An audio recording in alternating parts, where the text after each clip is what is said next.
Assalamualaikum warahmatullahi wabarakatuh. Berjumpa lagi dengan saya, Rini Anggraini dari Fakultas Kesehatan Masyarakat Universitas Sriwijaya dalam mata kuliah Dasar Kesehatan Reproduksi. Pada pertemuan sebelumnya, kita membahas tentang konsep dasar kesehatan reproduksi, dan pada kali ini kita akan membahas tentang kanker serviks.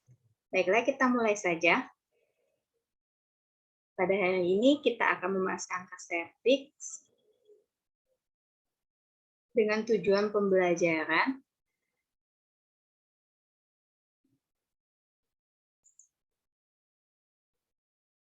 definisi dan gejala klinis kanker serviks, prevalensi penderita kanker serviks, faktor risiko kanker serviks, dan pencegahan kanker serviks.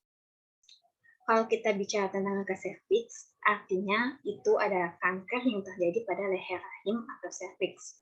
Dari sini, saya rasa kalian semua mahasiswa kesehatan masyarakat sudah tahu apa itu serviks. Dari sini bisa ada yang mau memaparkan di mana itu bagian serviks pada gambar di depan. Ya, silakan, Dodi. Ya, baiklah, benar sekali. Jadi kanker serviks adalah daerah yang menghubungkan rahim dengan vagina. Ini ya, bagian serviks. Ini adalah gambar dari serviks, bagian serviks. Jadi ini tampak depannya, tampak luar, maksud saya di sini, dan ini tampak dalamnya. Jadi serviks itu yang di sini. Ketika kita ditanya apa penyebab kanker serviks, maka jawabannya adalah human papilloma virus. Jadi virus ini menyebabkan 99,7% kanker serviks. Ini adalah gambar perjalanan penyakit kanker serviks, mulai dari healthy cervix, dari dysplasia ringan, hingga sampai ke kanker serviks. Bisa kita perhatikan bersama di sini. Ayo di sini, apakah ada yang mau memaparkan faktor risiko kanker serviks? Saya rasa kalian sudah cukup tahu ya.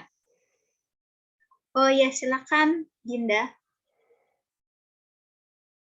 Oke, jadi Dinda telah memaparkan beberapa faktor kanker serviks. Benar sekali ya, good job. Jadi kanker serviks itu faktor risikonya antara sebagai berikut. Adanya usia perkawinan yang muda atau hubungan seks dini, terus juga berganti-ganti pasangan seks, terus juga higien yang rendah, sehingga infeksinya tinggi, terus juga paritas yang tinggi, suami yang poligami, sosial ekonomi yang rendah, merokok, pil KB, IMS, infeksi menular seksual, gangguan imunitas, dan infeksi virus. Terutama human papilloma virus tadi ya. Dan ketika kita ditanya gejalanya apa, salah satunya adalah perdarahan per vagina, keputihan yang bercampur darah dan pembau, nyeri pelviks, dan suka buang air kecil. Setiap perempuan yang perdarahan atau keputihan tidak otomatis menderita kanker serviks. Oleh karena itu, ketika ada gejala di atas itu, maka cepatlah deteksi dini untuk mencegahnya. Terus seberapa sering kanker serviks? Ternyata 490.000 perempuan didiagnosa menderita kanker serviks dan 240.000 diantaranya meninggal. Dan kejadian ini 80%-nya terjadi di negara berkembang.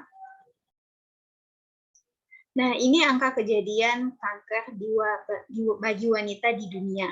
Jadi, kanker serviks itu menempati keempat jenis kanker yang sering terjadi di wanita, pada wanita. Di Indonesia sendiri, angka kejadiannya ketika tahun 2010 itu sekitar insidennya 12,7% dan merupakan urutan kedua dari 10 kanker terbanyak.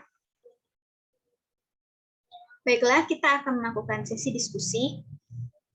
Petunjuknya, karena mahasiswa kita ada 22 orang, maka bentukkan kelompok dengan anggota 3-4 orang.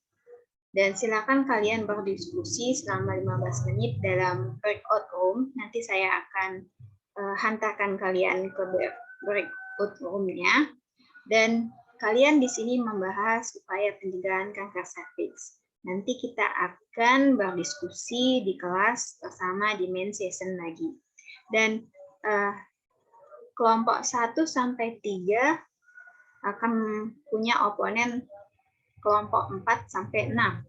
Begitupun sebaliknya, ketika kelompok 4-6 berpresentasi, maka oponennya kelompok 1-3.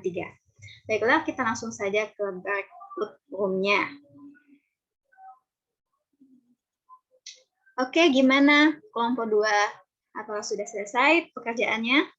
Oke. Bisa dijelaskan sedikit tentang apa yang kalian temukan tentang pencegahan kanker serviks? Oke, nanti siapa yang akan presentasi? Oh, tim ya?